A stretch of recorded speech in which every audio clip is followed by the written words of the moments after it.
නමස්කාර වේවා බුදුරුවනට සැමදා බුදු හිමි සරණ යමි.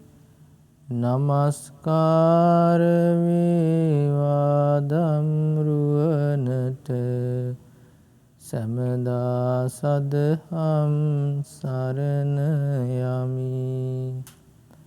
නමස්කාර වේවා සංඝරුවනට සැමදා මහා සංඝ සරණ යමි.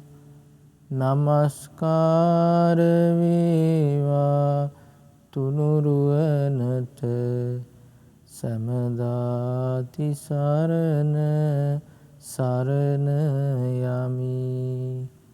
සාදු සාදු සාදු. මාගේ ගුරු දේවෝත්තම පින්වත් ලොකු ස්වාමීන් වහන්සේට මාගේ නමස්කාරය වේවා. සාදු සාදු සාදු.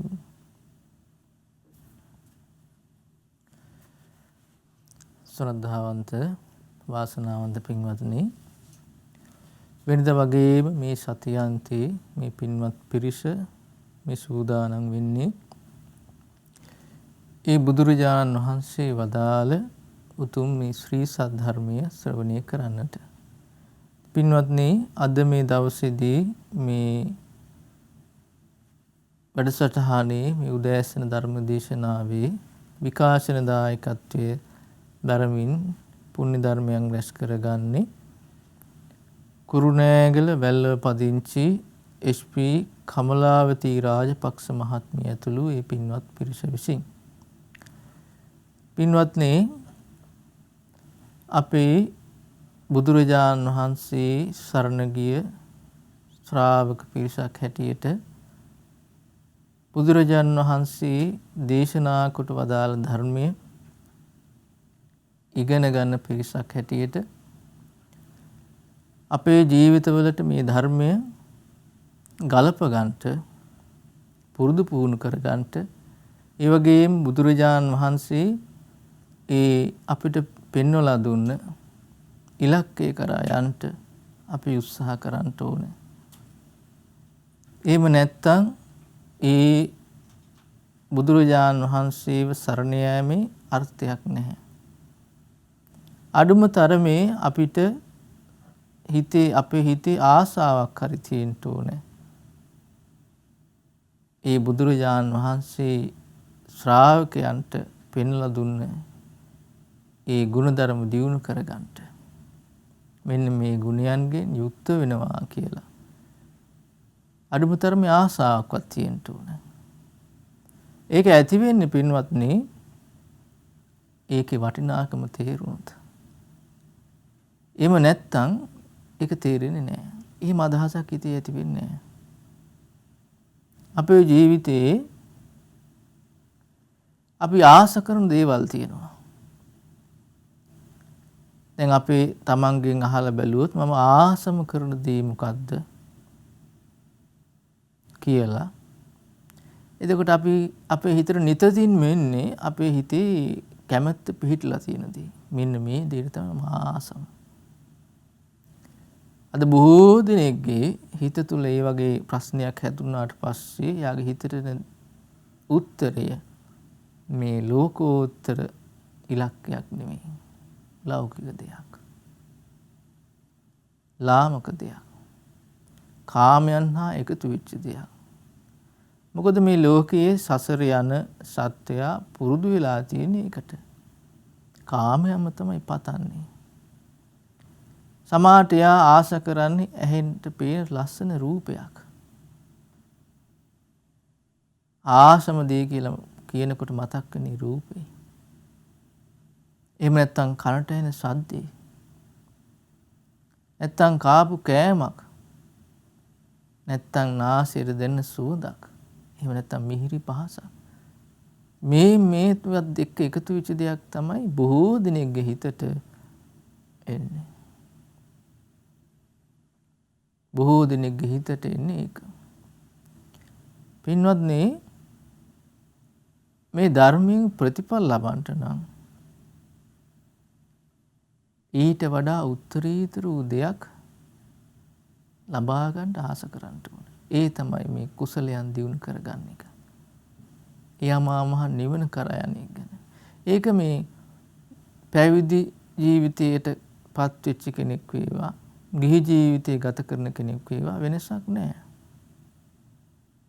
වෙනසක් නැහැ. ධර්මයේ දන්න ධර්මයේ පිළිපදින ශ්‍රාවකයාගේ ඉලක්කය ඒකයි.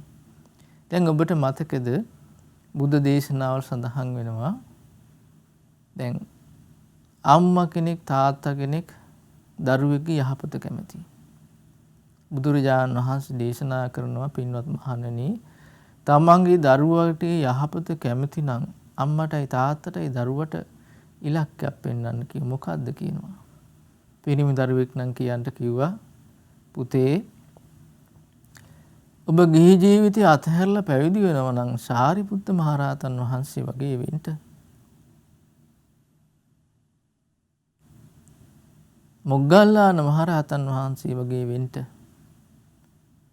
ඒ පැවිදි ශ්‍රාවකයන් අතර ශ්‍රේෂ්ඨත්වයම කරා ගිය උත්තමයෝ. පුතේ ඔබ ගිහි ජීවිතය ගත කරනවා නම් චිත්ත ගෘහපතිතුමා වගේ වෙන්න.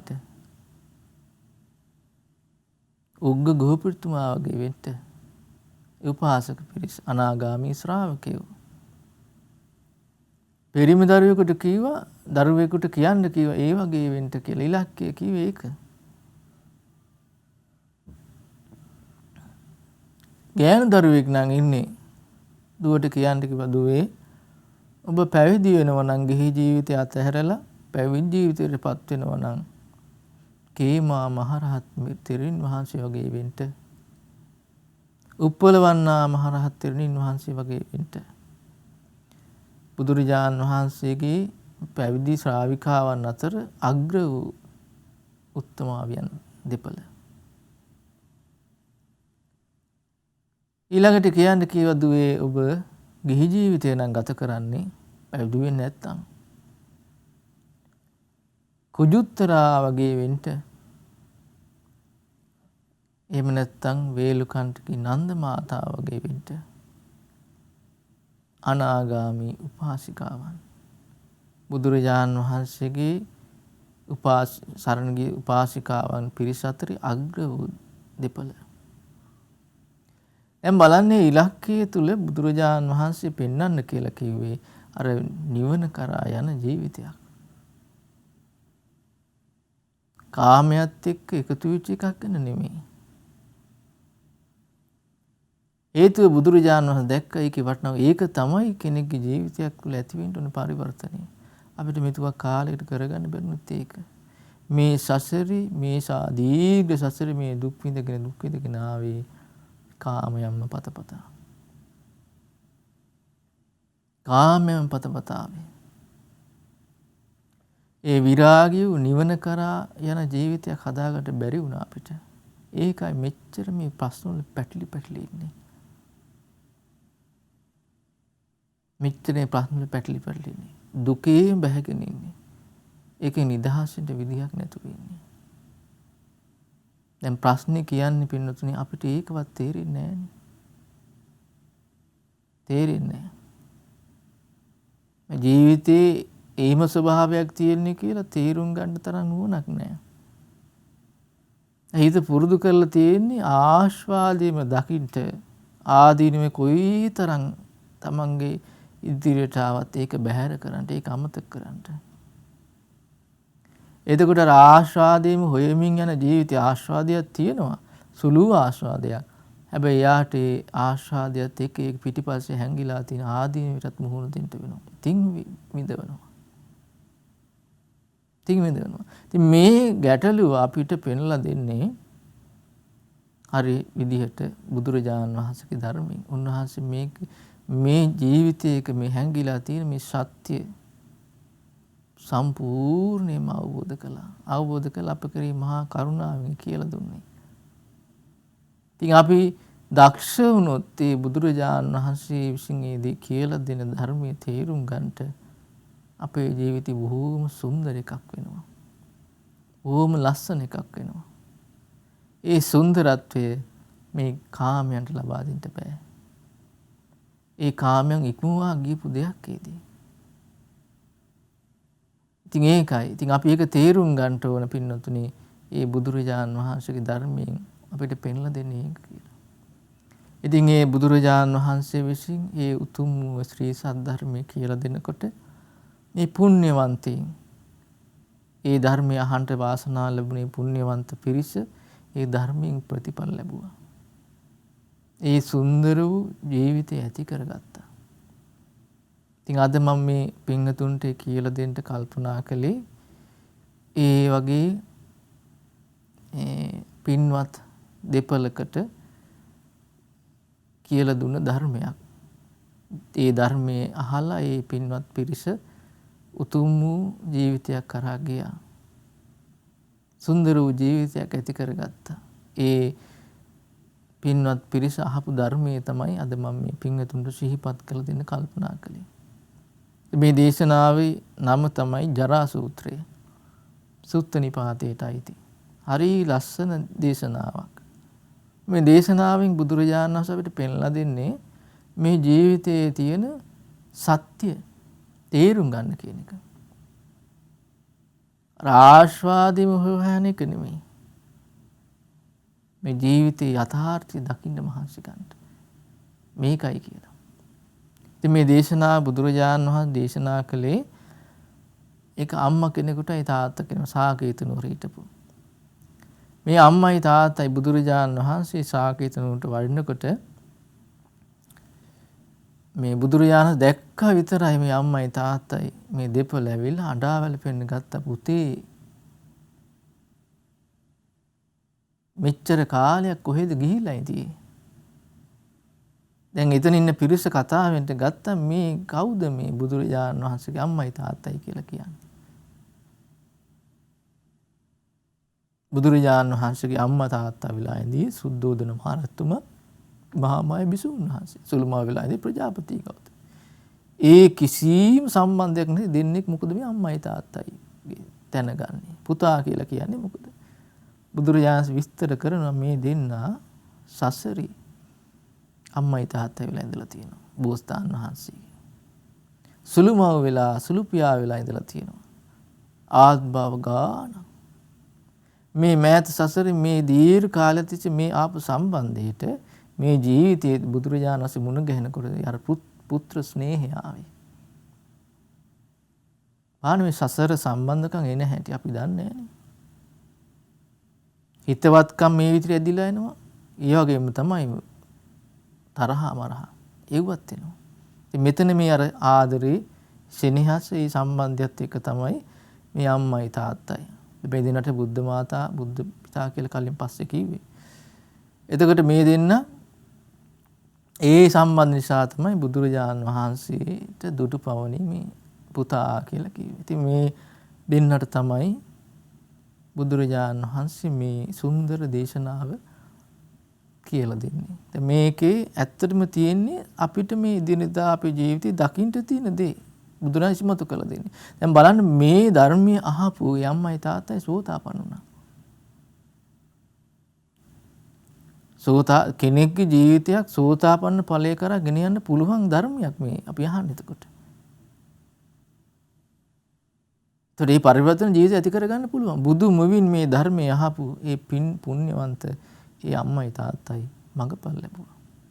ඒ නිසා ඒ ශ්‍රද්ධාව ඒ පැහැදීම ඇති කරගන්න මේ ධර්මයේ ගැන මේ ධර්මයට පුළුවන් අපේ ජීවිතයට ඒ පරිවර්තන ඇති කරලා දෙන්න. ඉතින් අපි දක්ෂ වෙන්න ඕනේ ඒ බුදුරජාණන් වහන්සේ පෙන්ලා දෙන ධර්මයේ අර්ථය උකහා ගන්නට. ඒ දක්ෂකම අපිම ඇති කර ගන්න ඕනේ. ඉතින් පින්නතුනේ මේ දේශනාවේ ඒ පෙන්ලා දෙන ලස්සන කාරණේ ගැන අපි සිහිපත් කරගමු. ඒකේ තියෙන්නේ බලන්ට බුදුරජාණන් මේ දේශනාව පටන් ගන්නකොටම කියනවා. හරි ලස්සනට අප්පං මත ජීවිතං ඉදං ඕරං වස්ස සතාපි මීයති. යෝචේපි අතිච්ච ජීවති අතකෝසෝ ජරසාපි මීයති. අපි පින්නත් ලොකු සාහනස් මේක හරි ලස්සනට පරිවර්තනය කරලා තියෙනවා. බලන්න. සැබවින්ම මේ දිවිය ටික කලයි තිබෙන්නේ. වසර 100කට පෙර බොහෝ අය මැරෙන්නේ. යන්තමින් ඊට වැඩි කලක් නම් ගෙවන්නේ ජරාවෙන් දුකටපත් වෙලා ඔහු මැරෙන්නේ. බලන්න මේකේ ඇත්ත නෙවෙයිද කියලා. මේ සත්‍ය දකින්ට ඒක තේරුම් ගන්නට අපි කල්පනා කරන්නේ නැහැ. දැන් කියනවා මේ බොහෝ ටික කාලයක් මේ ජීවිතේ තියෙන්නේ කියලා. දැන් මේ අදහස කීයෙන් කී දෙනෙකුට තියෙන්නේ කියලා. ඇත්තටම මේ ජීවිතේ බොහෝ ටික කාලයක් තියෙන්නේ කියලා. දැන් ජීවිතය ගැන කියනකොට ජීවිතය ආයුෂ ගැන කියනකොට බුද්ධ දේශනාව සඳහන් වෙලා තියෙන හරි ලස්සන උපමා කීපයක්. මොකද්ද මේ ජීවිතය කියලා කියන දී ඇඳපු ඉරක් වගේ කියනවා.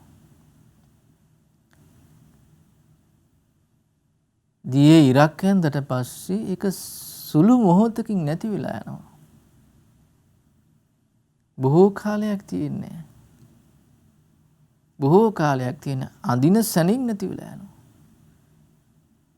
මේ ජීවිතේ ඒ වගේ කියන බොහෝම සුළු කාලයයි තියෙන එක. බලන්න මේ ජීවිතේ දුන්න උපමාව. ඉපදුණු සත්වයාගේ ජීවිතේ තියෙන මේ ජීවිතික ස්වභාවය. එබඳ ඒ අදහස් අපි කීයෙන් කියෙනෙකුට තියෙන්නේ. අපි සිහිනමම ඉන්නේ බොහෝ කාලයක් ඉන්න. මැරෙන දවසක් ගැන හිතන්නේවත් නැහැ. මැරෙනවා කියලා හිතන්නේවත් නැහැ. එවන් නුවණ තියෙන කෙනා කල්පනා කරන විදිහ දැන් මේ බුද්ධ දේශනාවේ දැන් බුදුරජාණන් මේ දේශනාව කරන කාලේ මිනිසුන්ගේ වයස අවුරුදු පරමාවශ 100ක් 120ක් විතර ඒ කාලේ. ඒකට ඒ කාලෙත් මිනිස්සු 100ට අඩුවේ මැරිලා තිනගෝ. අද කාලේ ගත්තොත් මේ 60ක් 70 උපරිම ජීවත් වෙන්නේ. 100ක් ජීවත් වෙන කෙනෙක් ගැන අහන්නවත් නෑ අද. ඊටත් වඩා අඩුයි. බොහෝම සුළු කාලයක් ජීවත් වෙන්නේ. නුවණ තියෙන කෙනා මේක තේරුම් කල්පනා කරනවා. මේ ජීවිතේ බොහොම ටික කාලයක් තියෙන කියලා. ඒ බුද්ධ දේශනාවේ එක තැනක තියෙනවා පින්නත් හරිය ලස්සන විස්තරයක්. අතීතේ සුනිත්ත කියලා ශාස්ත්‍රවරයෙක් ඉඳලා තියෙනවා. මේ සුනිත්ත ශාස්ත්‍රුන් වහන්සේ ශ්‍රාවකයන්ට බ්‍රහ්ම ලෝකේ ඉපදීම පිණිස ධර්මය කියලා දීලා තියෙනවා. එතකොට මේ සුනිත්ත ශාස්ත්‍රුන් වහන්සේ මේ ලෝකේ වැඩ ඉන්න කාලේ මේ මිනිසුන්ගේ වයස පරමාවශ අවුරුදු 60000ක්. අවුරුදු 60000ක් වයස. දැන් එහෙනම් කල්පනා කරා ආයි කියන්නේ දීර්ඝ කාලයක්. දැන් අද කාලේ තියෙන මේ අවුරුදු 50 60ත් එක්ක බලනකොට 1000 ගුණයකින් වැඩි.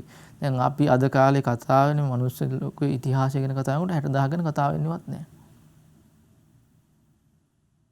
මේ අවුරුදු 3000 කාලය තුල ටිකක් වෙච්ච සිද්ධි ටිකක් ගැන තමයි අපි කතා වෙන්නේ. මේ ලෝකෙම ඉතිහාසය කියලා. එතකොට මේ බුදුරජාණන් පැහැදිලි කරනවා ඒ අතීතී සුනිත් ශාස්ත්‍රුන් වහන්සේ වැඩ ඉන්න කාලේ මිනිසුන්ගේ වයස අවුරුදු 60000යි. දීර්ඝ කාලයක්. අද කාලේ ආයුෂත් එක්ක බලනකොට සාමාන්‍ය මිනිස්සෙක් කල්පනා කරයි. ඒ වගේ සුනිත් ශාස්ත්‍රුන් වහන්සේ තමන්ගේ ශ්‍රාවකයන්ට අනුශාසනා කරපු විදිය බුදුරජාණන් කියලා දෙනවා. කොහොමද? පින්වත් බ්‍රාහ්මණවරුනි මේ ජීවිතේ බොහෝම ටික කාලයයි තියෙන්නේ. බොහෝම ටික කාලයයි තියෙන්නේ. අර උපමාවක දී ඇඳපු ඉරක් වගේ ඊට තව ලස්සන උපමාවක් කියනවා. තන ආග තියෙන පිනි බිඳුවක් වගේ කියනවා. සූර්යාලෝක වැටුණු සැනින් අතුරුදහන් වෙලා යනවා. මෙන්න මේ වගේ ජීවිතයේ බොහෝම ටික කාලයයි තියෙන්නේ කියනවා. කත්තබ්බං කුසලං චරිතබ්බං බ්‍රහ්මචරියං නත්ති ජාත සමරණං. ඒ නිසා පින්වත් බ්‍රාහ්මණවරුනි කත්තබ්බං කුසලං කුසල දහම් වඩන්න බමසර වාසය කරන්ට මේ උපන් සත්‍යයට අමරණීයත්වයක් නන්නේ. බලන්න අවුරුදු 60000ක් වයස කාලේ කල්පනා කරපු විදිය බොහෝම සුළු කාලයයි මේ ජීවිතයේ තියෙන්නේ කියලා. ඒ සුනිත් ශාස්ත්‍රුන් වහන්සේ විලා ඉඳී වෙන කවුරුත් නෙවෙයි අපගේ මහ බෝසතාණන් වහන්සේ. ඉතින් බුදුරජාණන් වහන්සේ මේ කතාව කියලා අද ජීවිතය ගැන කියන පින්වත් මහණෙනි අද වයස පරමාවශ අවුරුදු 100ක් විතර කියනවා. දැන් ඒ සුනේ සාතුරුන් වහන්සේ වැඩ ඉන්න කාලේ මිනිසුන්ට ලෙඩ කියලා තිබිලා තියෙන ලෙඩ 6යි. සීතල තියෙනවා, උණුසුම තියෙනවා, බඩගින්න, පිපාසය, මල මුත්‍රා කිරීම. අද කාලේ ලෙඩ හැටියට ගණන් ගන්නවත් නැහැ. ලෙඩ කියලා කියන්නේවත් නැහැ ඒවා. ඊට වඩා මහා භයානක ලෙඩ. ඉතින් බුදුරජාණන් වහන්සේ දේශනා කරනවා පින්වත් මහණනි අද මිනිසුන්ගේ වයස අවුරුදු 100ක් විතර කියන ලෙඩ ගොඩක්. එතකොට අප්‍රමාදී බව ගැන කොච්චර අප්‍රමාදී වෙන්න ඕනද? අවුරුදු 100ක් තියෙන කාලෙත් සාතුරුන් වහන්සේ සුනිත් සාතුරුන් වහන්සේ ශ්‍රාවකයාට කිව්වේ බොහෝම ටික කාලයක් මේ ජීවිතේ තියෙන්නේ. ඒ නිසා අප්‍රමාදීව ධර්මයේ හැසිරෙන්න. බුදුරජාණන් වහන්සේ පැහැදිලි කරන එක. ඒ නිසා පින්වත් මහණනි අප්‍රමාදී වන්න. ඒක තේරුම් ගන්න තියෙන්නේ මොකද්ද? මේ ජීවිතයේ බොහෝම ටික කාලයයි තියෙන්නේ කියලා. අපි කොයිතරම් සෙල්ලම් දැම්මත් සුළු කාලෙන් අපිට යන්න වෙනවා. සුළු කාලෙන්. අපිට කාලේ ගෙවිලි යනකොට ගියපු කාලේ ආපහු ගන්න බෑ. ගෙවිලා ඉවරයි. අපි ටික ටික මේ කෙට්ටු වෙන්නේ මරණයට. උපන් සත්වය උපන් දා ඉඳලා යාගේ ජීවිතය කෙට්ටු වෙන්නේ මරණයට. දවසක් ගෙවෙනකොට යාගේ ජීවිතය ගෙවිලා යන ජීවත් වෙන්න තියෙන කාලය මරණයට දවසකින් කිට්ටු වෙනවා. දවසකින් කිට්ටු වෙනවා. මාසෙකින් කිට්ටු වෙනවා. අවුරුදුකින් කිට්ටු වෙනවා. දැන් අපි ගත්තත් අපේ ජීවිතෙන් අද කාලේ මිනිස්සු උපන් දින සමරනවා. වැරද්දක් නැහැ. හැබැයි ඒක තේරුම් ගන්න මේ ජීවත් වෙන තියෙන කාලය ගෙවිලි අවුරුදු 10ක් ගෙවිලි ඉවරයි. අවුරුදු 20ක් ගෙවිලි ඉවරයි. අවුරුදු 30ක් ගෙවිලි ඉවරයි. දැන් 30ක් ගෙවිලි වෙනකොට 31 වෙනකන් කී දෙනාද ඉතියේ 30 පහු කරපු. කොටසක් නැහැ ගිහිල්ලා. ඉතින් අපි තේරුම් ගන්න ඕනේ මොකන්ද මේ ජීවිතේ ටික කාලයයි තියෙන්නේ කියන එක. දැන් ඊළඟට බලන්න කියනවා මේ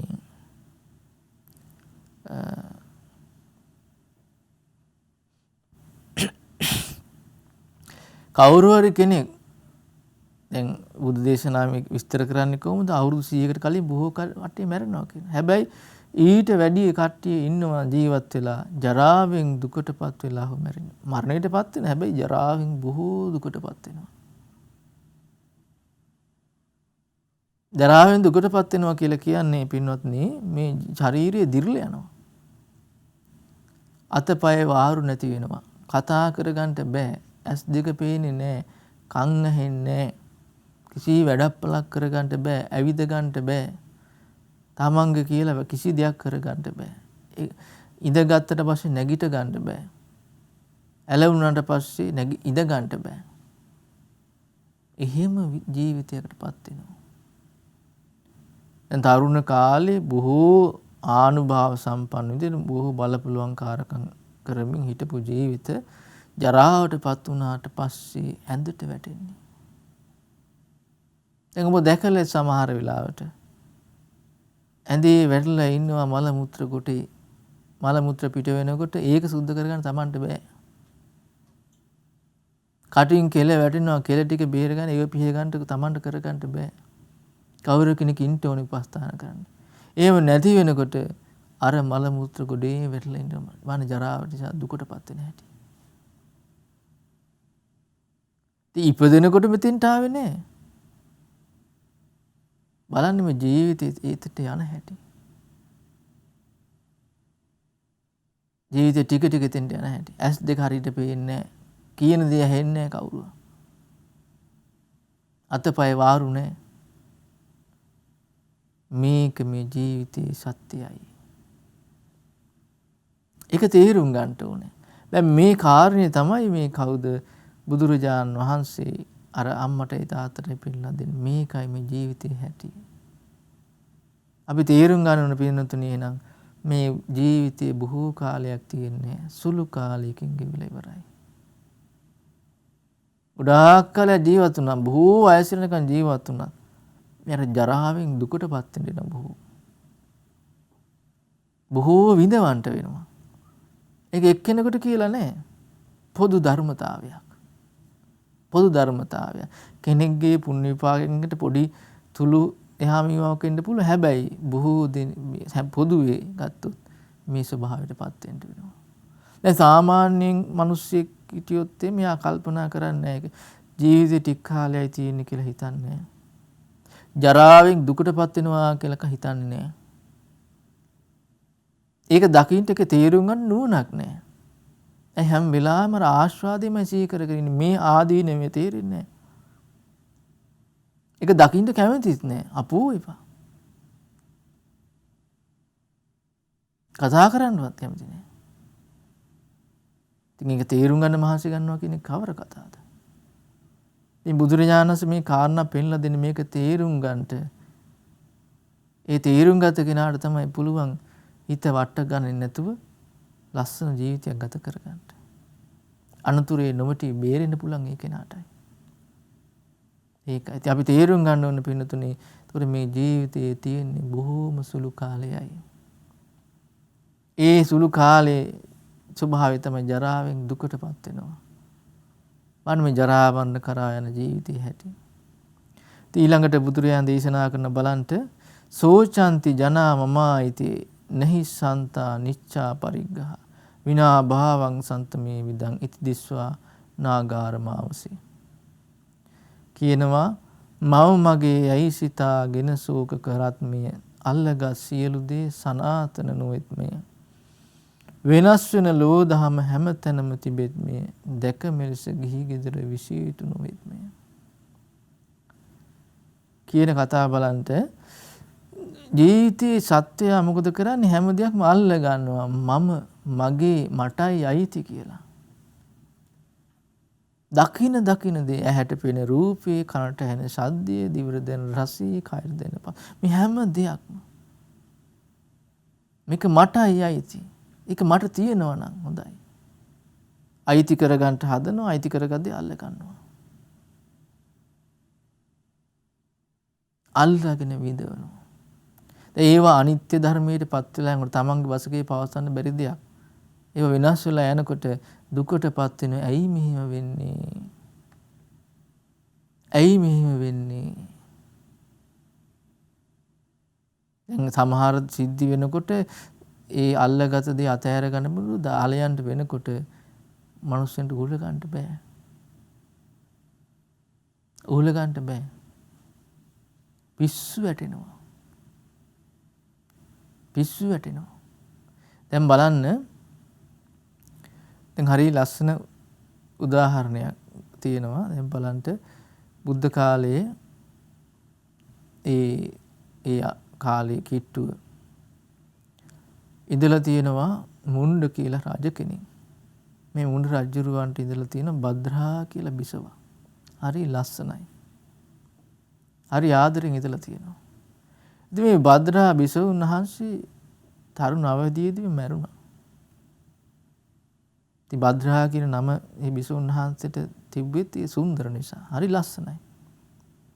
ඉතින් රජුර බොහොම ආදරෙන් ඉදියා. හැබැයි මේ භද්‍රා බිසව මැරුණට පස්සේ තර්ජුන දරා ගන්න බැරි වුණා.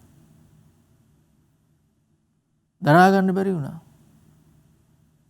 කන්නෙත් නෑ බොන්නෙත් නෑ නාන්නෙත් නෑ වෙන වැඩක් පළක් කර ගන්නට බෑ හිත නෑ ඒකට. අර භද්‍රා බිසවුන් වහන්සේගේ ශරීරයේ මල සිරුර මිනිය බෙහෙත් ගල්වලා ඒක නරක් වෙන්න දෙන්නේ නැති වෙන්න එම්බාම් කරලා වීදුරු පෙට්ටියක දාලා තියෙනවා. තියලා ඉතින් හැමදාම ඕක දිහා බලාගෙන ඉන්න එක තමයි කරන්නේ. දැන් බලන්න මේ ශෝකයටපත් වෙන හැටි. මේ ජීවිතයේ සත්‍ය තේරුම් ගත්ත නම් එහෙ වෙන්නේ. ඒ தත්ත්වයටපත් වෙන්නේ නැහැ.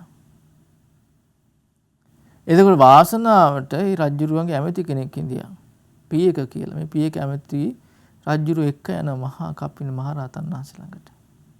උන්වහන්සේ මේ ධර්මයේ කියලා දෙන මේ ජීවිත සත්‍ය ගැන.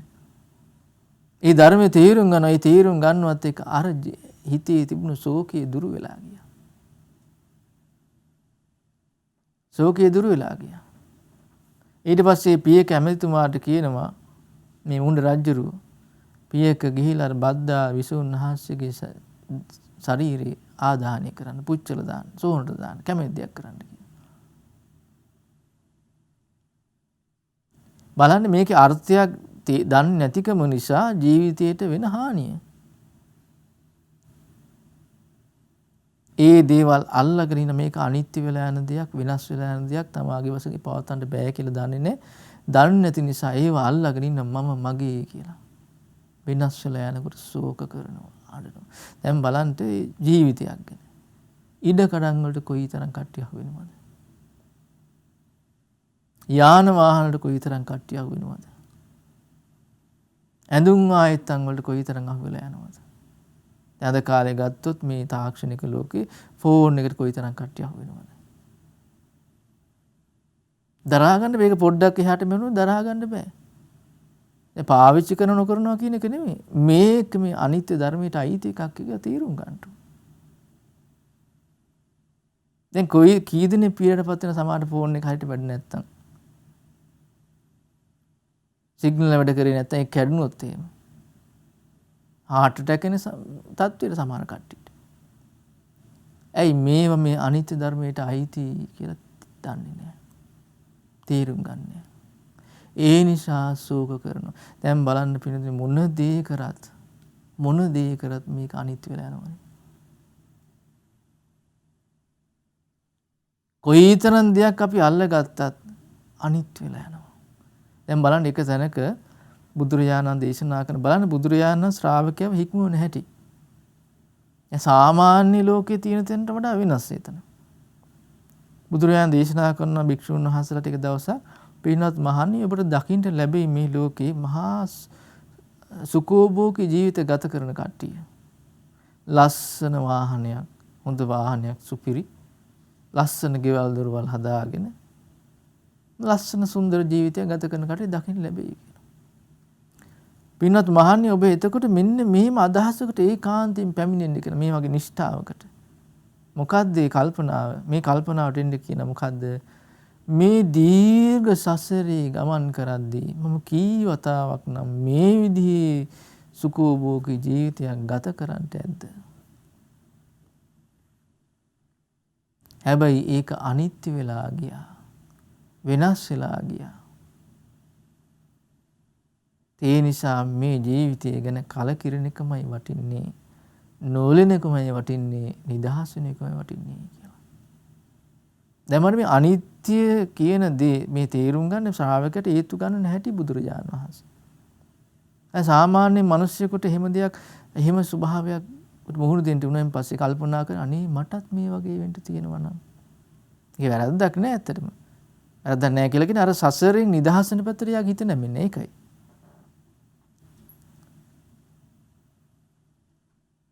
අර ප්‍රශ්න වල පැටලිම යනවා. ගැටලුව ඒක. මේ ධර්මයෙන් පෙන්නලා දෙන එහෙම නෙමෙයි වෙන්න ඕනේ. සසර නිදහස් වෙන පැත්තට යන්න ඕනේ. ඒකට තමයි අර කල්පනාව පුරුදු කරන්න කියන්නේ. මොකද මේක අනිත්‍ය ධර්මයට අයිති. හිතන්නේ නැහැ වෙනස් වෙලා යනවා කියන එක.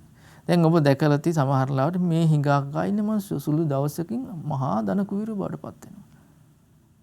මේ මහා ධන කුවීරු සුළු කාලෙකින් හිඟන ජීවිතයක් ඇති කරගන්නවා. ඇති කර ඒ තත්ත්වයටපත් වෙනවා.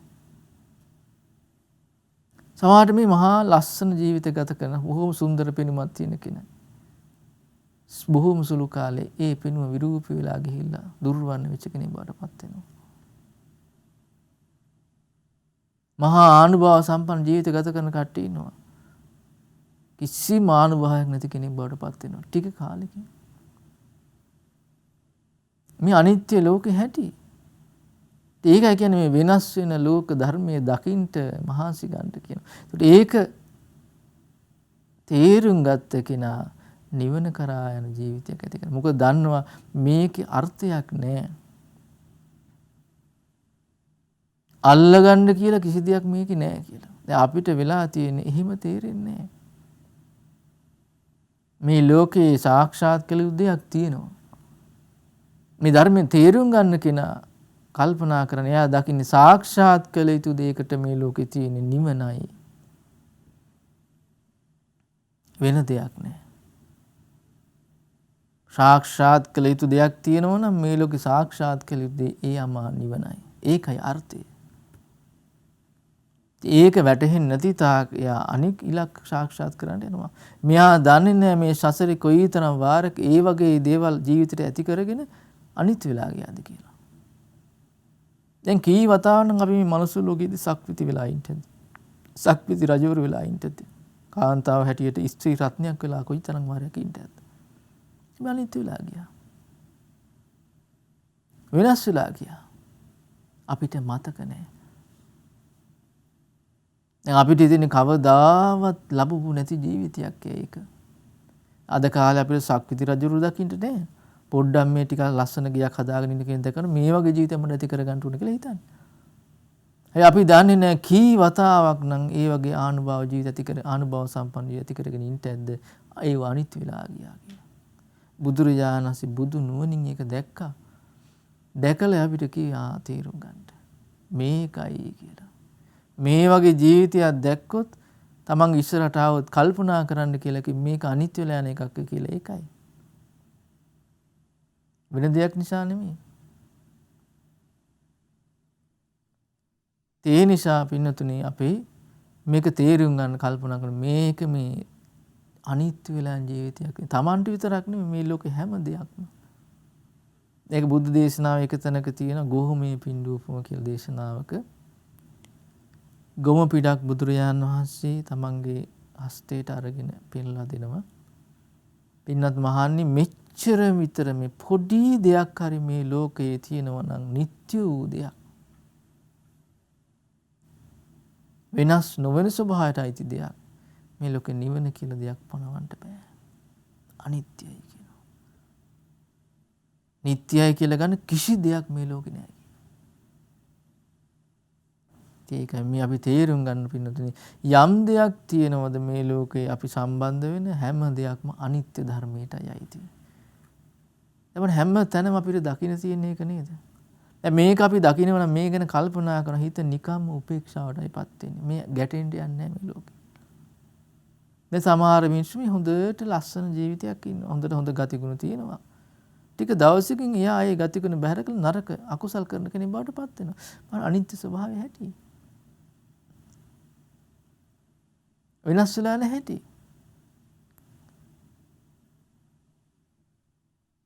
මේ හොඳට තියෙන දේ නරක වෙලා යනවා.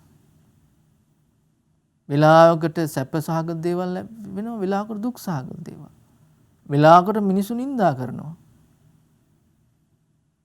ඒ නිඳා කරපු කටවල් වලින් වෙලාවකට ප්‍රශංසා කරනවා. ආයේ ප්‍රශංසා කරන කටවල් වලින් නිඳා කරනවා. සමාජයක එකතු වෙලා කෙනෙකුට අවමන් කරනවා. තව ටික කාලෙක ඒ සමාජය මෙයාට වර්ණනා කරනවා. බලන්න මේ අනිත්‍ය ලෝකේ හැටි. හැමදාම තියෙන වෙනස් වෙන ධර්මයක්මයි. ධර්මතාවයක්මයි. ඉතින් බුදුරජාණන් වහන්සේ දේශනා කරන ඒක තේරුම් ගන්න. එතකොට ඒක තේරුම් ගන්න කෙනා කල්පනා කරන නිවන කරා යන්නයි. නිවන කරා මේක තේරුනොත් එයා කල්පනා කරන්නේ ඒක. ඒකයි මේ කියන්නේ. ඉති දිස්වා නාගාරමාවසේ. මේක දැකලා එයා ගිහි ගෙදරින් කල්පනා කරන්නේ නැහැ කියන්නේ. දැන් ඒකනේ ඔය දැන් බලන්න රට්ටපාල කුමාරයා. මහා ධන කුවේරයෙක්. මහා ධන කෝටි ගානක ධන සම්පත් තිබුණ කෙනෙක්. අඩුපාඩුයි කියන්නේ මේ ලෝකෙ මිනිස්සු වෙන කතා වෙන කිසි දෙයක් එයාට තිබුණේ නැහැ. රට්ටපාල කුමාරයාට. ගලන්ඩ සල්ලි.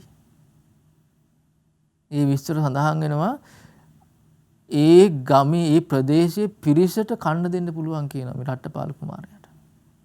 ඒ ධන සම්පත්. ධන දානි භවභෝග සම්පත් සියල්ල තිබුණා. එතකොට මේ රට්ටපාල කුමාරයා එක දවසක් යන බුදුරජාණන් වහන්සේ මුණ ගැහෙන්න. ඒ තුල්ල කොට්ටිත ගමට බුදුරජාණන් වැඩි වෙලා ධර්මයේ කියලා දෙනවා. මේ ධර්මයේ කියලා දෙන්නේ මේ කාරණේ. මේ ජීවිතය යථාර්ථය. මේ ජීවිතය කියලා කියන්නේ ජරා මරණ කර යනවා. මේ ජීවිතය කියලා කියන්නේ අනිත්‍ය දෙයක්. හැම එකම දාලා යන්න වෙනවා අපිට. මේක අහපු මේ රට්ටපාල කුමාරට තියෙන මේකේ අර්ථයක් නෑ. ඒ වෙලාවේ තීරණය කළේ මට පැවිදි වෙන්න ඕන. ධර්මය අහලා ඉවරනකොට බුදුරජාණන් ළඟට ගිහිලා කියනවා ස්වාමීනි භාගතුන් වහන්සේ මාව පැවිදි කරන්න. අම්මයි තාත්තයි කැමතිද කියලා අහනවා. නෑ. අම්මයි තාත්තයි කැමති නැත්තම් පැවිදි කරන්න දෙයක් නෑ. කැමැත්ත අරන් ඉන්න කියනවා. ගිහිල්ලා අම්මටයි තාත්තට බොහොම සතුටින් කියන්නේ අම්මේ තාත්තේ මට පැවිදි වෙන්න ඕන. කැමති වෙන්නේ. ඒ අම්මයි තාත්තයි තීරුම් ගන්න හිටියේ නෑ මේ ධර්මයේ.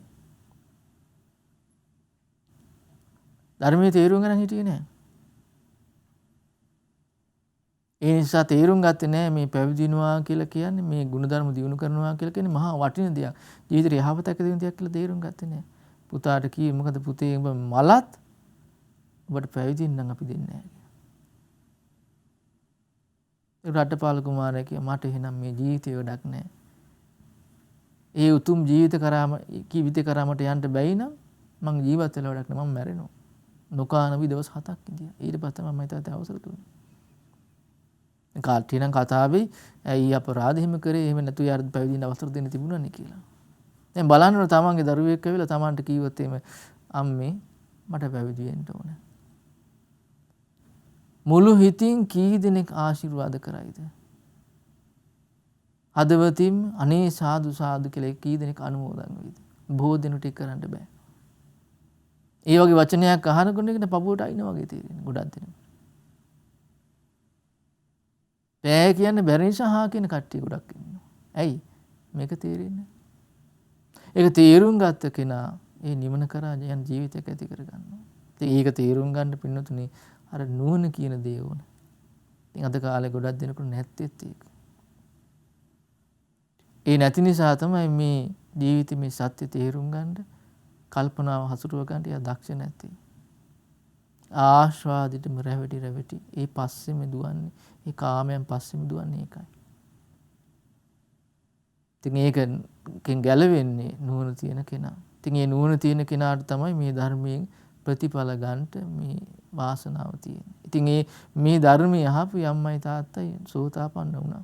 දැන් බලන්න මේ කියලා දෙන දේ. ඉතින් අපිට පුළුවන් වුණොත් මේකේ තියෙන මේ පොන්ති දෙයක් හරි තේරුම් ගන්නට අපි මහා වාසනාවන්තයි. දැන් මා ඊළඟට බුදුරජාණන් දේශනා කරනවා මරණේන පිතං පහියති යම් පුරිසෝ මමිදන්ති මඤ්ඤති ඒතං දිස්වාන පණ්ඩිතෝ න මමත්තායන මේතමාවකෝ කියනවා සිතා සිටියද කෙනෙක් මම මගේ යයි කියා මරණයේදී ඒ කෙනා එහෙම දාලා ගියා නැනවතුන් මේ කරුණ හොඳින් සිත තුල තියා කිසි දිනක නොමැලී මමේ මාගේ කියා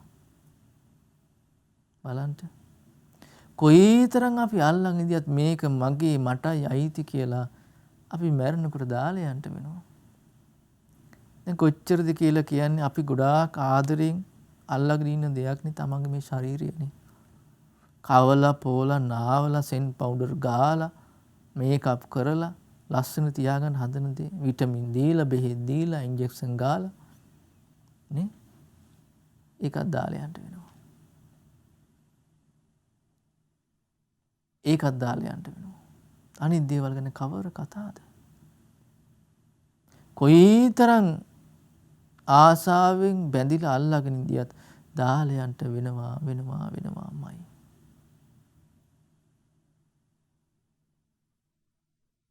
ඒක අල්ලගෙන ඉන්න බෑ. අරගෙන යන්න බෑ. අවිත් එක්කට යන්නේ නැහැ කිසි දෙයක්. කොයිතරම් ආශාවෙන් බැඳිලා හිටියත් වෙන් වෙන්න වෙනවා. ඉතින් ඒක තේරුම් ගන්න ඕනේ. ඒකනේ බුදුරජාණන් නිතර කියන්නේ. සබ්බේහි මේ පියේහි මනාපේහි නානා භාව විනා භාවති. කියන්නේ කිසි සීකරන්න කියන සියලු ප්‍රියමනාප දෙයින් වෙන් වෙන්න සිද්ධ වෙනවා. දැන් සාමාන්‍ය ලෝකේ සත්වයාගේ කල්පනාව තමයි ප්‍රිය දේවල් තියෙන. ඒ ප්‍රිය දේවල් එක්ක හැමදාම ඉන්න ඕනේ. ඒක තමයි එයාගේ තියරිය. එයාගේ සිද්ධාන්තය.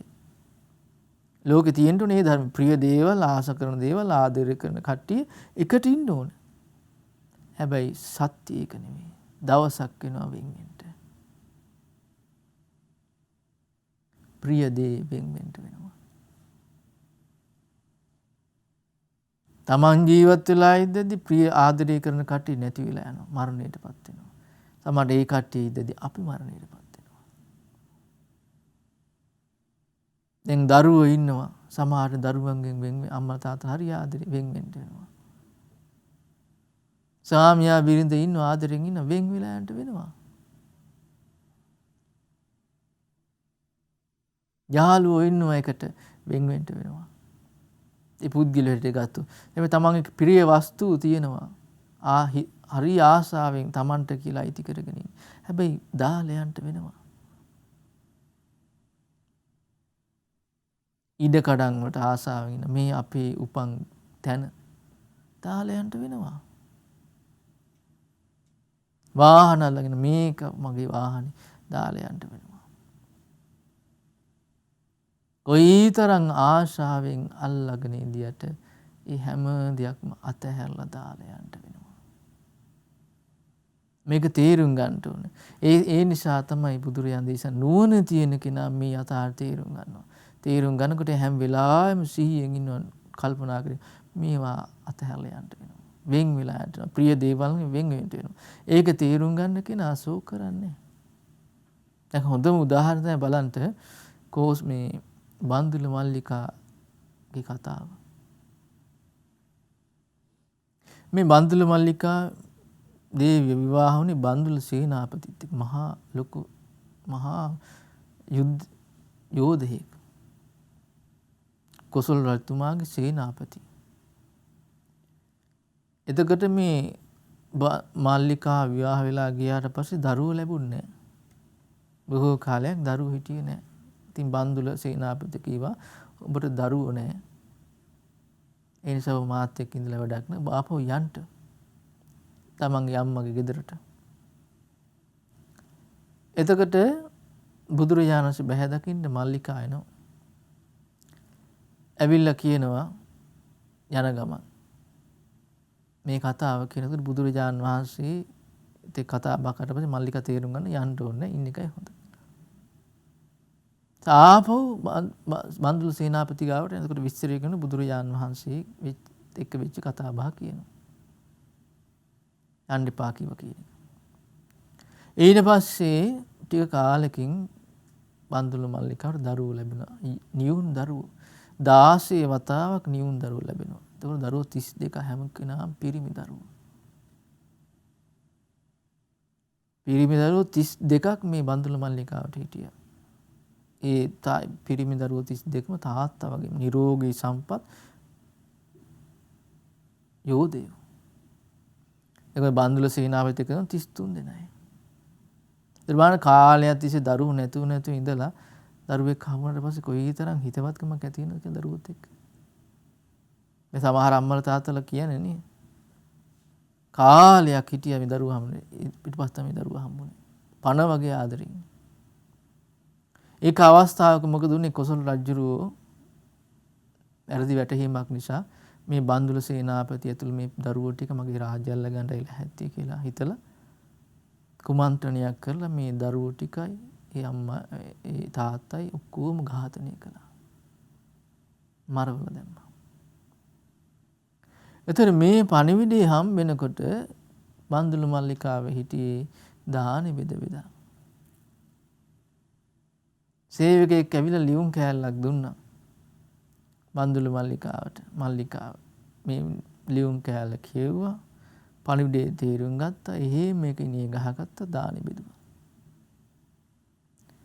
ඒ වෙලාවේ සේවිකාවක් අතින් භාජනයක් බින්දෙනවා තැහැරිලා. ඉතින් සාරිපුත්යන් වහන්සේ මල්ලිකාවට කියනවා මල්ලිකා මේ කැරෙන බින්දෙන දේවල් ඔය කැරලා බින්දලා යනවා නෙවෙයි. ඒ හින්දා ඔය ගැන ඉච්චර සුව කරන්න ඕනේ. ඉතින් සාරිපුත්යන් වහන්සේට බන්දුල මල්ලිකා කියනවා ස්වාමීන් වහන්සේ ස්වාමීනි මම මේක දන්නවා. බලන්න මේ පණිවිඩය දිහා. මීටික් වෙලාවට කලින් මේ පණිවිඩය හම්බුනේ මගේ ස්වාමියයි දරුවෝ 32 දෙනයි ඝාතනය කරවලා. මම ඔක දන්නවා තේරුම. බලන්න සත්‍ය යථාර්ථය තේරුම් ගත්ත කෙනාගේ ස්වභාවය. වෙන කෙනෙකුට නම් දරා ගන්න බෑ. දාන බෙද බෙදා ඉන්නවා. ඒ වෙලාවට මොන හරි දෙයක් වුණොත් එimhe ඉන්න ස්වාමීන් වහන්සේලාට තමයි බයිනවා. ධර්මයටත් ගරහා කරනවා. මෙච්චර පින්දහම් කරන අපිටම ඇයි මේ වෙන්නේ? මෙච්චර දන් දෙන මටම ඇයි මේ වෙන්නේ? මෙයා ලෝක ධර්මතාවයේ තේරුම් ගන්න නැහැ. ධර්මයේ කියන එක තේරුම් ගන්න නැහැ. ඒකයි. ඒ විදිහේ කල්පනාවකට එන්නේ. බාන ධර්මයේ තේරුම් ගත්ත ශ්‍රාවකයෝ කටයුතු කරපු හැටි. මේ අනිත්‍ය වෙලා යනදී අනිත්‍ය වෙලා යනකොට වෙනස් වෙලා යනදී වෙනස් වෙලා යනකොට ඒක නා ශෝක නොකර ඉන්නවා. එමෙ ගිහි ජීවිතය ගත කරපු ශ්‍රාවකයෝ උපාසිකාව පිරිමියෙකුත් නෙමෙයි. පැවිදි කට්ටිය ගැන කවර කතාවද? ඒකයි. ඒ නිසා පින්නතුනි මේක තේරුම් ගන්නයි අපි බුදුරජාණන් වහන්සේ සරණ ගිය ශ්‍රාවකයෝ හැටියට කල්පනා කරන්න ඕනේ. මේ කාරණේ තේරුම් නොගත් නිසා තමයි මේ ප්‍රශ්න ඔක්කොම මේ ප්‍රශ්න වලට මුල මේ අසාර්ථය අපි තේරුම් ගත්තේ නැතිකම. යම් දවසක මේක තේරුම් ගන්නවද ප්‍රඥාවෙන් දකින්නවද අපේ ගැටලු එකින් එක විසඳලා යනවා. දැන් මේක අහලා තියෙනවා. හැබැයි ඒක වචන මාත්‍රයක් විතරයි බොහෝ දෙනා අපි මැරෙනවා කියලා කියනකොට වචන මාත්‍රයක් විතරයි. ඒක ජීවිතය තීරුම්ගත අවබෝධයක් හැටියට ඒ කටින් තුල පිළිහිලා නැහැ. ජරාවටපත් වෙනවා වයසට යනවා කියන එක වචන මාත්‍රයක් විතරයි. ප්‍රඥාවෙන් දැකපු දෙයක් හරියට තේරුම් ගන්න නැහැ. ඉතින් අපි කරන්න ඕනේ ප්‍රිය දේවල් වෙන් වෙලා යනවා කියනකොට අපි අහලා තියෙනවා. හැබැයි ඒක ශබ්ද මාත්‍රයක් විතරයි බොහෝ දෙනකොට. ඒක ප්‍රඥාවෙන් දැකලා නැහැ. ඉතින් අපි මේවා නුවණින් කල්පනා කර දකින්ටයි මහන්සි ගන්න ඕනේ. තේරුම් ගන්නයි මහන්සි ගන්න. ඒ තේරුම් නොගන්නා තාක් අපි මේ විඳව මේ ජීවිතවල ගත කරයි. විඳවයි. තේරුම් ගත දවසට සැනසීම ලැබෙයි. දැන් බලන්න බුදුරජාණන් වහන්සේ මේ දේශනා කරන දේ. ඊළඟට කියන බලන්න ලස්සන ගාථා. සුපිනේන යථාභි සංගතම් පටිබුද්ධෝ පුරිසෝන පස්සති. ඒවම් පිප්පියා ඊතං ජනං පේතං කාලකතං පස්සති. කියනවා සිහිනකින් එක් වෙලා සොම්නසින් සිටිද්දී බොඳ වෙලා යයිසනින් අවදි වී බලද්දී මේ ලෙසින් තමා ප්‍රිය කළ අයද මැරෙද්දී නොම ලැබේ යලි දකින්නට කොතෙක් හරති. දැන් බලන්න මෙතන බුදුරජාණන් දේශනා කරන සිහින දකින්න එක ගැන. අපි හීන දකිනවා. හීන දකිනකොට අවදි වෙනකොට හීන ඉවරයි. කොයිතරම් පැතුවත් හීන ආය දකින්න බෑ. ඒක ඉවරයි. ආන් ඒ වගේ තමයි කියන මේ ජීවිතේ අපි එකට කට්ටියත් එක්ක ඉන්නවා කියන සමහරට මැරිලා යනවා. අපේ හිතවත් කට්ටිය මැරිලා ආයෙ කොයිතරම් උත්සාහ කළත් ඒ මරණයටපත් වෙච්ච කට්ටිය ආයෙ නැහැ. ආයෙ දකින්න හම්බෙන්නේ නැහැ. කොයිතරම් සෝක කළත් වැළපුණා. දැන් එක තැනක තියෙනවා අපගේ මහා බෝසතාණන් වහන්සේගේ ජීවිතයක් සම්බන්ධ විස්තරයක්. ඒ මහා බෝසතාණන් වහන්සේ ඒ පවුලේ ඒ කාලේ ඉඳලා තියෙන මහා බෝසතාණන් වහන්සේ පිරිඳයි දුවයි පුතයි ඒ පුතාගේ බිරිඳයි සේවිකාවකුයි. ඉතින් මහා බෝසතාණන් වහන්සේ හැම කෙනාටම අවවාද කරනවා මේ ජීවිතේ බොහොම ටික කලයි තියෙන්නේ. මරණයටපත් වෙන්න වෙනවා කියලා මරණ සතිය වඩන්න. දවසක් කුමරි වැඩ කරගෙන ඉන්නකොට මේ පුතා මැරෙනවා. මරණයටපත් වෙනකොට තාත්තා ඒ මලමිනි අරගෙන ගිහිල්ලා ගහක් යටින් තියලා වැඩ කරනවා. ගෙදර කට්ටියට තෙන්ට කියනවා. ආවට පස්සේ ගෙදර කට්ටිය ඔක්කොම එකතු වෙලා මේ මිනි ආදාහනය කරනවා. ඒලා එක්කෙනෙක් ඇවිල්ලා අහන මොකද්ද මේ පුච්චන්නේ? මස්ද නෑ කියන තමන් අපේ පුතාගේ. ඇයි එහෙනම් මේ ශෝක කරන්නේ නැත්තේ, අඬන්නේ නැත්තේ, වැළපෙන්නේ නැත්තේ කියනවා. ඒක වෙන්න බෑ කියනවා. පිළිගන්නේ. ඊට විස්තර අහනවා පුතා වෙලත් ඇයි මේ ශෝක කරන්නේ නැත්තේ කියලා. තාත්තා කියනවා සර්පෙක් හැව දාලා ගියාට පස්සේ හැව ගැන හිතන්නේ නැහැ කියනවා. මගේ පුතා වෙලා හිටපු කෙනා මරණයටපත් වුණා. ඉතින් එයා මේ ශරීර අතහැර දාලා ගියා. මං අඬුවා කියලා එයා ආපහු වෙන්නේ නැහැ කියනවා. මං අඬන එකේ අර්ථයක් නැහැ. ඒ නිසා මම මේක දකින්නේ මේ සත්‍ය දකින්නේ මම අඬන්නේ නැහැ, ශෝක කරන්නේ නැහැ. අම්මගෙන් අහනවා තමන්ගේ මේ පුතා නැති වෙච්ච දුක ඇයි දැනෙන්නේ නැත්තේ කියලා. කියන යා මගේ මව කුසට ආවේ, මගේ කුසට ආවේ කියලා නෙමෙයි කියනවා. මම ඔන්න මව කුසට එනවා කියලා. එයා යනකොට මට කියලා නෙමෙයි ගියේ. නොකියාම ආපු ගියා. ඉතින් මම මෙහි ඇඬුවා කියලා එයා ආපහු වෙන්නේ නැහැ. එතන මේක දකින්න මම අඬන්නේ. ඒ මැරිච්ච පුතාගේ බිරිඳෙන් අහනවා. ඇයි ඔබ අඬන්නේ නැත්තේ? ඔබ දැන් තරුණ වයසේ මැන්දබුවක් වුණා, ආදරය කරන එක නැති වෙලා ගියා. ඇයි අඬන්නේ නැත්තේ? කියනවා නැගෙනහිරින් ඉර උදා වුණාට පස්සේ ඒක බටහිරින් බෑලා යනවා කියනවා. මගේ ස්වාමියා වෙලා ඉඳපු කෙනා මැරිලා ගියා කියනවා. මම ඇඬුවා කියලා යාපු වෙන්නේ නැහැ. මම ඇඬුවා කියලා එයා දන්නෙත් නැහැ. ඒ නිසා අඬන එකේ තීරුමක් නැහැ. ශෝක කරන එකේ තීරුමක්. ඒ නිසා මම අඬන්නේ.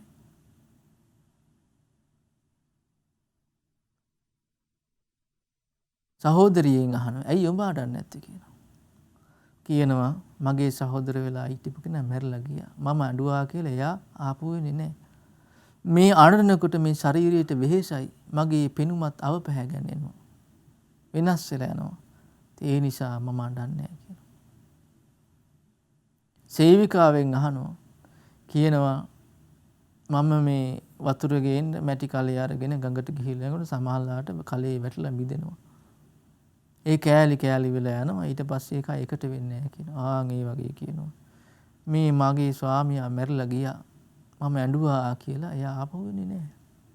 එයාට පණ එන්නේ නැහැ ආපහු. මම ඇඬුවා කියලා එයා දන්නෙත් නැහැ. ඒකේ අර්ථයක් නැහැ. ඒ නිසා මම ශෝක කරන්නේ. බලන්න පින්නතුනි නුවණ තියෙන කෙනා කල්පනා කරන විදිය. නැති කෙනා ශෝක කරනවා. විලාප දෙනවා අඬනවා. ඇයි මේ යථාර්ථය දන්නේ නැහැ. මේ අඬන වැළපෙන එකේ අර්ථයක් නැහැ මේ කාරණාව කියලා. අඬනවා නම් අඬන්න ඕන පින්නතුනි කුසල් දහම් වඩන්න බැරි වීම ගැන. ශෝක කරනවා නම් කරන්න ඒදී ගැන. මේ අපේ ජීවිතවල තියෙන දේවල් අනිත්‍ය වෙලා යන එක ගැන නෙමෙයි. ඒක අනිත්‍ය වෙලා යනවාමයි. ඒක වළක්වන්න බෑ. ඉතින් ඒ අනිත්‍ය වෙලා යන ලෝකෙ මේ දුකටපත් වෙන ලෝකෙ නිදහස් වෙන්න කුසල් දහම් වඩන්න ඕන. ඒක පූර්ණ කරගන්න ඕන.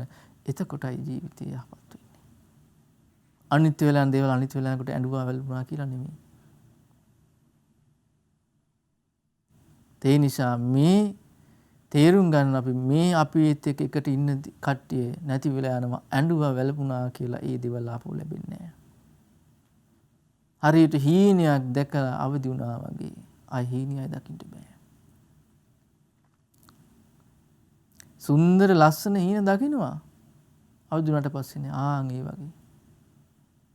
කොයිතරම් ලස්සන hina වෙලා හිටියත් ජීවිතය අවසන් වෙලා ඒකේනා ජීවිතේ මැරලා යනකොට මැරලා ගියාට පස්සේ ආයෙ ආපහු වෙන්නේ නැහැ. මේ සත්‍ය තේරුම් ගන්න. ඊළඟට බලන්න බුදුරජාණන් දේශනා කරනවා දිට්ඨාපි සුතාපි තේජන යේසං නාම මිදම් පෞච්චති නාම මේවා වසිස්සති අක්කේයං පේතස්ස ජන්තුනෝ කියනවා ඔවුන් ගැන අසාධක ඇති යමක් තිබුණ විට මරණයේදී හැර දමා යයි එනම් ඉතිරි කොට කතාබස් කරන විට අතීතයේ මෙනෙහි කොට නම පමණි කියන්නට තිබෙන්නේම කලට කියන කවුරු හරි කෙනෙක් මැරලා ගියාට පස්සේ එයා කරපු කීප දේවල් ගැන මතකයක් විතරක් ඉතිරි කරලා යනවා. ටික කාලයක් යනකම් ඒ ටික ගැන විතරයි කතා කරන්නේ. කාලයක් ගියට පස්සේ ඒකත් නැහැ. ඒ කිනා ගැන සිහි කරනකොට ඊළඟට කියනවා සෝක පරිදේව මච්චරං න ජහන්ති ගිද්ධා මමායිතේ තස්මා මුනියෝ පරිග්ගහං හිත්වා ආචරෙන් සුඛේම දස්සිනෝ. කියනවා මම මගේ යන දෙයට ගිජු වෙලා වසන්නේ ශෝක වැළපුම් මසුරුකම් බැහැර නොයන්නේ. එනිසාය මුනිවරුන් හැම බැඳුම් නසන්නේ බියක් නැති නිවන් දෙක තුටින් කල් ගෙවන්නේ. දැන් මේ අනිත්‍ය ධර්මයේ තේරුම් නොගත්ත කෙනා ඇහැට දකින රූපේ, කනට ඇහෙන ශබ්දේ, දිවට දැනෙන රසය, කයට දැනෙන පහස, මනසට දැනෙන අරමුණු, නාසයෙන් දැනෙන ගඳ සුවඳ මේ සෑම දෙයකටම ඇලිලා බැඳිලා ඉන්නවා. මම මගේ ආත්මය කියලා. එහෙම ඉන්න තාක් යාගේ ජීවිතයෙන් ශෝකයෙන් දුර වෙලා යන්නේ. හඬන වැළපෙන එක යාගේ ජීවිතයත් එක්ක බද්ධ වෙලා තියෙන්නේ. දුර වෙලා යන්නේ. එතකොට මේ ධර්මයේ තේරුම් ගන්න මුනිවරුන් ඒ කියන්නේ මේ අනිත්‍ය දුක්ඛ අනාත්ම මේ ලෝකේ යථාර්ථ තේරුම් ගන්න මුනිවරුන් මේ බන්ධනයන් දුරුම දුරු කළා දානවා. හඬන වැළපෙන ලෝකයෙන් නිදහස් වෙනවා. ශෝක වැළපුම් ඒ උතුමන්ගේ ජීවිතවලට සම්බන්ධයක් නැහැ. බලන්න කියනවා හරියට. පතිලීන චරස්ස බික්ඛුනෝ භජමානස්ස විවිත්ත මානසං සාමග්ගිය මාහු තස්සතං යෝ අත්තානම් භවතේන දස්සයි. හුදකලාවේ උතුම් දිවි ගෙවන සමනහට විවේකයේ තිබෙන ගිරි ගුහාවල සිටින විට තමා තුල කිසි දුකක් නොමැති බව දකින විට එක් වෙලා වසයිහි දහම සමගින්. මේ ධර්මයේ තේරුම් ගත්ත උත්තමයා මේ ලෝක කොයිතරම් දේවල් වෙනස් වෙලා අනිත් වෙලා ගියත් ඒ උතුමන්ගේ ජීවිතවල තියෙන සංසිඳීම වෙනස් වෙන්නේ නැහැ. ඒ සංසිඳීම දකින්නේ උත්තමයෝ ඒ ධර්මයත් එක්ක මේ නිවනත් එක්කම එකතු වෙලා ඉන්නවා මිසක් මේ ලෝකයත් එකතු වෙන්න යන්නේ නැහැ. ඒක තන හරිය ලස්සන සිදුවීමක් තියෙනවා.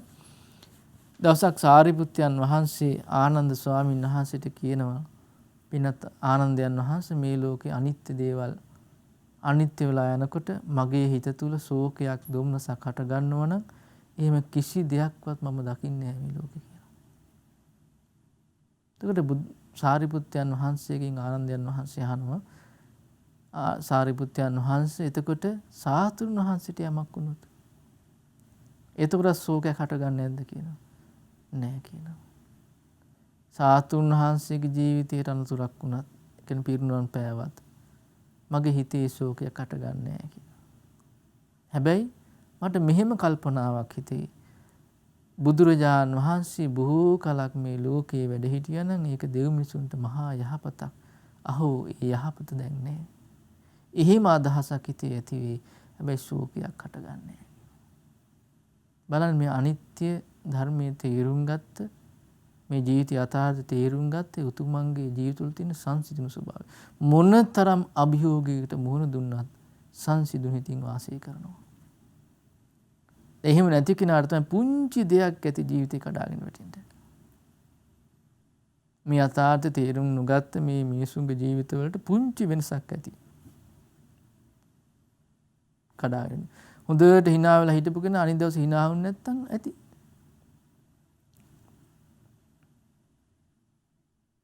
පීඩාවටපත් වෙන්නේ ඒ කාරණෙම ඇති. මෙයා මට කතා කරේ නෑ මාත් hina වුනේ එච්චරයි. ඒ ගැන හිතිතා කොයිතරම් විඳවනවද? මහා ලොකු දෙයක් වෙන්න ඕනේ නෑ. ඒකයි අපි හැම වෙලාවෙම තේරුම් ගන්න මේ යථාර්ථයේ තේරුම් ගැනීමේ වැදගත්කම. ඒක තේරුම් ගත්ත දවසටයි අපේ ජීවිතය තුළ හැබෑ සතුට උපදින්නේ. ඊළඟට කියනවා බලන්න සබ්බත්ත මුනි අනිශ්චිතෝ න පියං කුබ්බති නෝපියප්පියං තස්මින් පරිදේව මච්චරං පන්නේ වාරියතාන ලිප්පති. කියනවා ලෝභයේ කිසිවක් කෙරෙහි තණ්හාව ඇති නොවන මුනිදු හට නැත කිසිත් කැමැති අකමැති කරුණ වැළපී මසුරුකම් ඔහු කෙරෙහි නොම ගැලෙන දිය බිඳකි නෙළුම් කොළයේ නුරඳ බිම් වැටෙන. කියනවා මේ ධර්මයේ තේරුම් ගත යථාර්ථ තේරුම් ගතේ උත්තමයාගේ ජීවිතය තුල තියෙන සැපය සංසිඳීම ගැන බලන්න කියනවා. ඒ උත්තමයා තුල නෑ කියනවා මේකට කැමැති කියලා විශේෂ ආසාවක්, මේකට අකමැති කියලා විශේෂ අකමැත්තක්. දැන් රහතන් වහන්සේලා ගැන කියනකොට කියන්නේ මේ ජීවත් වෙන්න 아무තු ආසාවකුත් නැහැ කියනවා. මැරෙන්න කියලා 아무තු කැමැත්තකුත් නැහැ කියනවා. මාසේ පඩිය බලාපොරොත්තු වෙන කෙනෙක් වගේ මේ ශරීරය අතහැරලා දාන්න බලාගෙන ඉන්නේ කියනවා. මට මේකට කැමති මේකට අකමැති කියලා වෙනසක් නැහැ. මේ ලෝක ස්වභාවය එහෙම තියෙනවා. හැබැයි ඒක තේරුම් ගන්න සංසිඳු හිතින් වාසය කරනවා.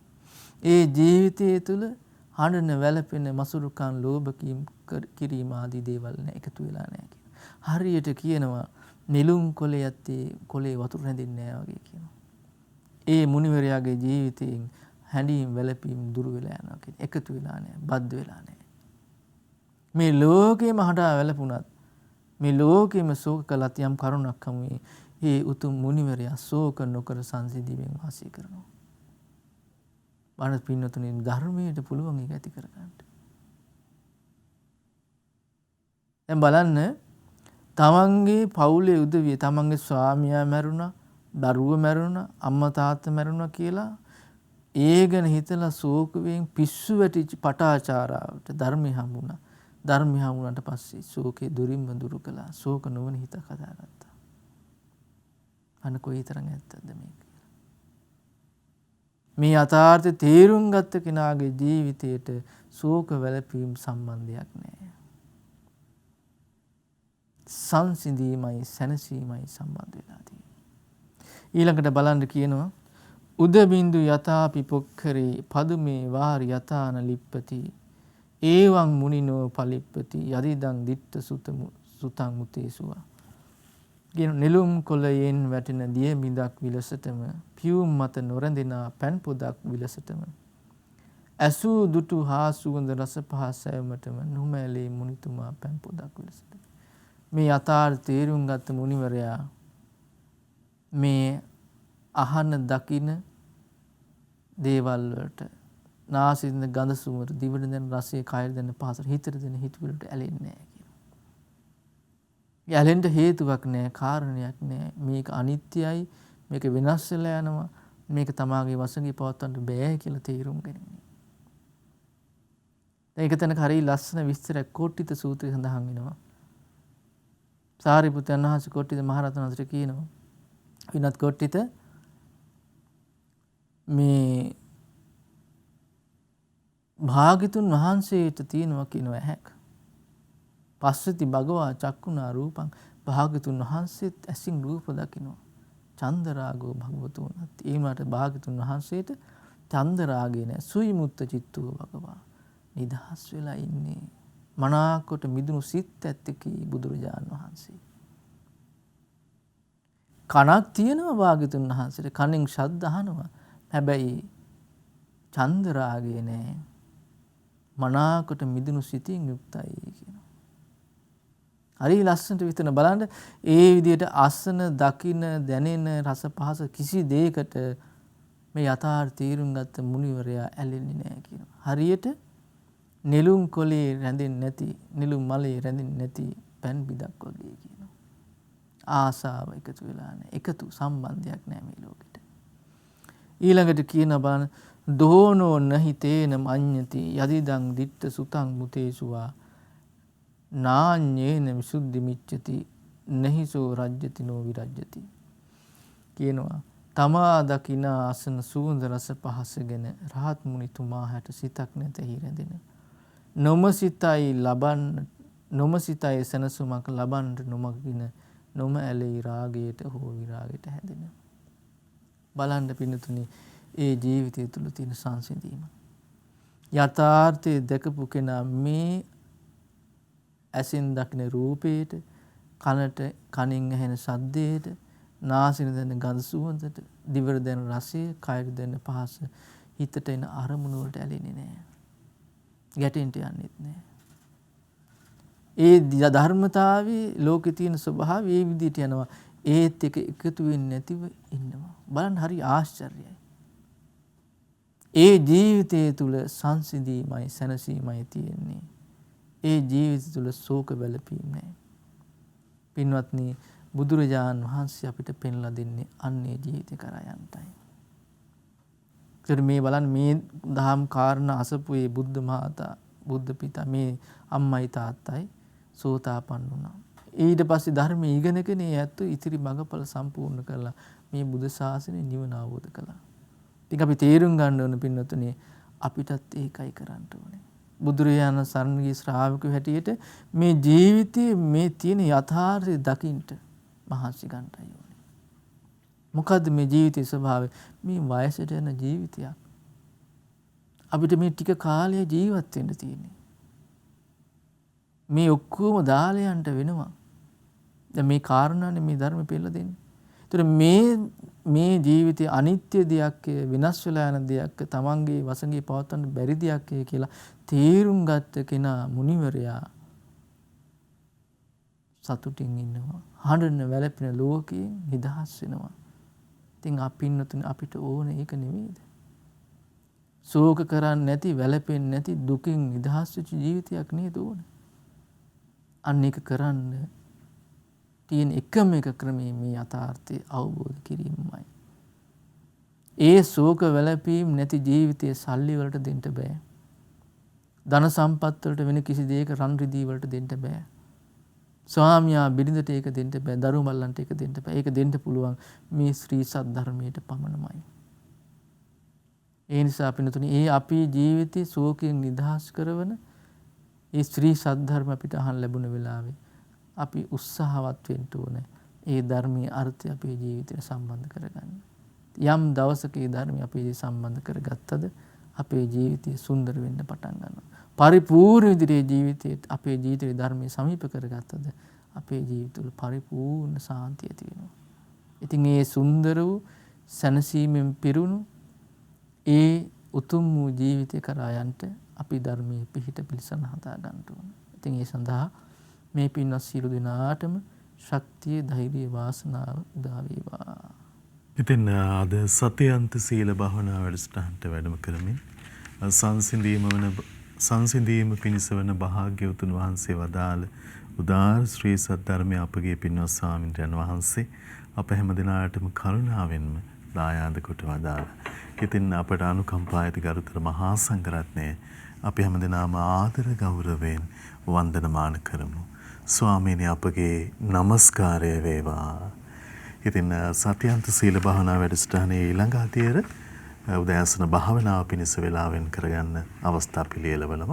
ඉතින් අද සදැහැති දායකත්වයේ කුරුණෑගල වැල්ලව පදිංචි එච්.වී. කමලාපති රාජපක්ෂ මහත්මිය ඇතුළු පින්වන්ත දූ දරුවන් වශයෙන් පවුලේ පින්වන්ත හැමදෙනා ඉතින් භාවනාව පිණිස වේලාවෙන් කරගන්න මොහොතකට පෙර අපේ විරාමයක් ලබා ගන්න සූදානම්. මෙවැනි වටිනා ධර්ම දේශනා ශ්‍රවණය කිරීමට ශ්‍රද්ධා ඩේලි YouTube චැනලය සබ්ස්ක්‍රයිබ් කරන්න.